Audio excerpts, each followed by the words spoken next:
Gocek. Onyx typical second pick. Onyx Gitu tipikal ya. second pick. Flex dari rosternya bisa dimainkan di mana saja. RRQ apakah sudah siap? Karena siapapun yang mendapatkan match ini akan mendapatkan match point. Apakah Onyx bisa bangkit atau RRQ mendapatkan match point pertama? So, Jakarta International Velodrome, mana tepuk tangannya? Let's go to the lane of down. Wah, semakin malam semakin ramai tentunya bagaimana keramaian yang ada di sini. Karena ini semakin panas juga. Wah, bukan panas lagi sih, panas banget. Haredang. Haredang, Haredang, apa haredang tenan ya? Haredang pisan. Haredang pisan, sorry. Nah, kalau lihat ini dia ternyata gak selalu melulu ya Bang. Dia ini di jungle atau bahkan di roam ini kembali lagi dengan EXP lane. Dengan fleksibilitas dari role-nya juga yang akhirnya bisa dimanfaatkan oleh Onyx. Munculnya Link. Tentunya dengan adanya Fatal, Season Hunter, membawa ke arah Warcry juga dengan emblem Assassin. Akan semakin mempertambah lagi bagaimana targeting ke arah belakang. Karena dari tadi kalau kita ngeliat di game sebelumnya, Onyx ini kesulitan untuk bisa mengunci keberadaan dari Toy dan juga Rin. Tapi tadi sempat dipikirkan dengan adanya Eve berat untuk hero-hero jalan kaki apalagi Baxia.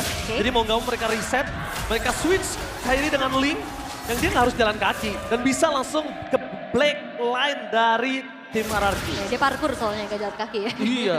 Dia lompat dari tembok ke temboknya juga dan ya itu sebuah twist draft lagi yang ditunjukkan juga oleh Onyx bagaimana akhirnya munculnya sosok assassin untuk bisa mengincar lini belakang. Oke.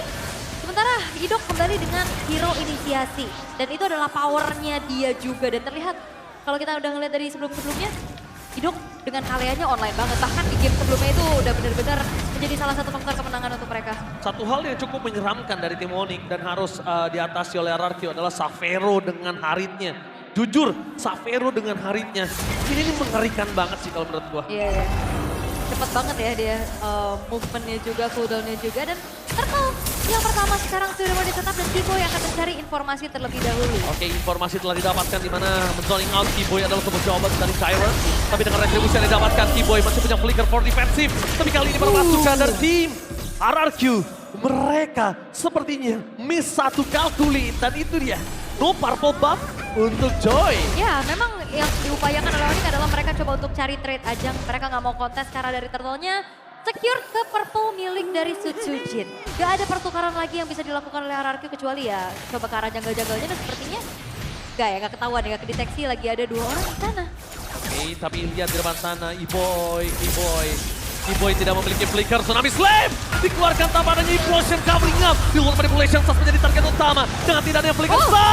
Satu yang terakhir tapi sayang sekali Riz memaksa mendapatkan poin kill tersebut. Dengan Savero menuju ke arah mid lane. Ini akan menjadi sebuah pertempuran sangat luar biasa. Dengan damage yang cukup Idok akan ditumpahkan. Tapi nampaknya di depan sana flicker save the day untuk Idok. Almost is never enough. Wah dan itu dia sebuah backupan yang cepat dilakukan oleh RRQ. Gak segan-segan mengetahui Keyboy-nya ini gak punya item defense yang mumpuni. Gak ada flicker juga untuk kabur. Dan ditarik sudah dengan ada Tsunami Slam. Dan yang berbeda adalah Toy-nya ikut join. Beda dibanding di game sebelumnya Savero yang turun sendiri. Toy-nya akhirnya bisa dapetin 2 poin kill tabungan. Early game untuk Granger dengan persyaratan dia harus snowball. Ini bakal mengerikan buat RRQ. Tapi Tyrant flicker for defensive. Mau tidak mau harus dikeluarkan. Karena 3 orang yang komit karena patut tim. Ini bakal coba untuk mendapatkan Tyrant. Dan ingat Tyrant, satu power yang harus ditutup sama Lutfi. Jadi kalau Tyrant zoning out Onyx, Lutfi juga harus zoning out RRQ. Yap, Itu wajib. Harus ya, mirroring aja. Tapi kalau ngeliat dari Samsnya juga ini yang emang struggle banget ya. Purify, dia gak bisa lari dari Sutsujin. Kalau dia flicker, dia gak bisa menghindari Idoknya. Sehingga akhirnya tadi Sutsujin yang memang targeting ke arah Sans begitu optimal juga. Tinggal gimana caranya RRQ mereka jangan sampai ngebawa ini ke arah terlalu late game. Karena Link dapetin force spike, Link bisa mainin lane. Bisa mainin semuanya. Itu Gak dia. ada yang bisa nutup jalan Link untuk kali ini. Melihat menuju ke arah Turtle, poin utama mereka dari tim Onyx adalah membuka vision terlebih dahulu. Sedangkan dari tim RRQ, mereka sudah standby dengan 5 pemain mereka menuju ke arah pit Turtle. Yang sangat penting untuk permasukan dari tim RRQ. Idok menunjukkan batang hidungnya, menandakan inisiasi power akan kuat. Dan akhirnya Onyx, daripada untuk mendelay, memaksakan keadaan ada baiknya disengage. Satu jawaban paling tepat. Itu dia ya, memilih untuk disengage karena kebetulan juga Kairinya memang sedang menjalankan satu wave di arah topnya, mendorong lagi, mencari farmingan di tempat yang sangat-sangat memungkinkan juga. Dan Idok, screening dari Idok ini sangat-sangat mengganggu. Pemain-pemain dari Onyx, dia nggak bisa akhirnya menguasai area river. Oke, menit 5. Ini harusnya Kairi udah punya laning untuk bisa split push. Dan kalau misalnya RRQ mau coba ngutus Sutsujin untuk head to head dengan Kairi, pastikan ada cover atau enggak. Sama sekali dia dengan Winter. Tapi lihat di arah top lane dengan damage tambahan Lutfi hampir ter-takedown. Dengan Revitalizer Pro Up membuat lawan dengan tim Onyx mereka kehilangan daya badan. Keyboy harus punya badan satu dan bahkan ini dia Tsunami Slam! Tanpa following up damage, tapi real manipulation tiba-tiba muncul. Sapphire di sana belum terperangkap. Kepada pasukan dari tim Onyx, ada dua tim yang berbelah dua. Idok tumbang, tapi Sapphire terperangkap dan bahkan one last hit. Sapphire almost is never enough. Hampir bertahan tapi nampaknya gagal. Membuat para pasukan dari tim Onyx mereka tetap hilang. Godlaner mereka adalah Sutsujin menutup tim fight dengan satu buah point kill. Eksekutor Sutsujin dengan begitu baik. Walaupun memang pertukaran terjadi antara kedua belah romer, tapi akhirnya keuntungan bisa dikantongi oleh RRQ dengan banyaknya point kill yang mereka ciptakan. Lagi-lagi 3000 gold difference. Iya, ini terlalu jauh sih dan dominasi kembali ditunjukkan. Karena RRQ akan menuju ke arah match point di depan mata untuk mereka. Tapi balik lagi di game ini, jangan lagi sampai dibawa ke arah mid to the lane. Karena lihat Kairinya ini udah mulai mainin lane-lane yang berjauhan juga. Lane bawah udah mulai dimainin, terutama kalau ngeliat dari levelnya juga Kairi masih coba untuk mengejar. Gap 2 level ini akan menjadi sebuah keuntungan sangat-sangat besar untuk Sutsujin. Alright, tidak masalah. Tsunami Slam! Out of nowhere tiba-tiba membuat para pasukan dari tim Onyx terkena senyum. Dan pakai para pasukan dari tim RRQ. Dengan serangan kejut mereka berhasil mendapatkan 3 point kill yang kehilangan dari Godlanernya. Bahkan membalikan keadaan. Serangan kejut, terkejut-kejut. Dia mau ngagetin, dia yang kaget. Iya. Langsung keangkat Tsunami Slam dengan follow up ternyata yang cukup juga. Hero-hero kayak Ludwig, Keyboy, ini sangat-sangat bisa di-poke dan juga dipegangin sama Rins. Efek slow-nya, apalagi kalau ada di ujung dari root manipulation itu juga ada efek mobilize. Dan akhirnya perfect turtle bisa diamankan oleh RRQ. My God, perfect turtle ini bahaya banget sih. Dari para pasukan dari tim RRQ mereka sudah mengungguli 5.500 gold difference. Meanwhile, para pasukan dari tim Onyx mereka cuma bisa melawan defense. Untuk yang ada Parsha, High Ground akan cukup lebih kuat. Oke, diusir mundur kali ini Tohei-nya juga. Tapi ya balik lagi RRQ mereka harus kembali bagaimana men-set up keuntungan yang sudah mereka dapatkan ini di-convert menjadi sebuah kemenangan. Oh, kali ini Barca ditutup dan Keyboy. This is your boy, Keyboy. Again, implosion kalkulat dari Keyboy berhasil menutup sosok dari RRQ dengan agresivitas yang mereka miliki. Oke, ini dia Keyboy mulai bangkit dengan this is your boy. Yes. Dan itu adalah reactive movement juga dari Keyboy ya. Di saat ada injak-anjak dari Idok dan langsung implosion yang dibuka. Tapi masalahnya, tadi juga untuk purple buff dari Kairi itu keambil sama Farsa oleh Stans. Jadi agak sedikit berkurang tempo dari Kairinya juga. Walaupun memang udah jadi 2 modal item critical ya untuk ada Berserker's Fury. Tapi daripada diambil sama orang, iya benar. Daripada masuk Sutsujin terutama ya. Gimana menurut Taul? Menurut aku ya mendingan. Oh! Mona! Lemon, MPLID Extremer, Lemon kali ini menonton langsung RRQ di Grand Final bersama dengan Onyx, 2 raja dengan 1 champion Immortal Trophy.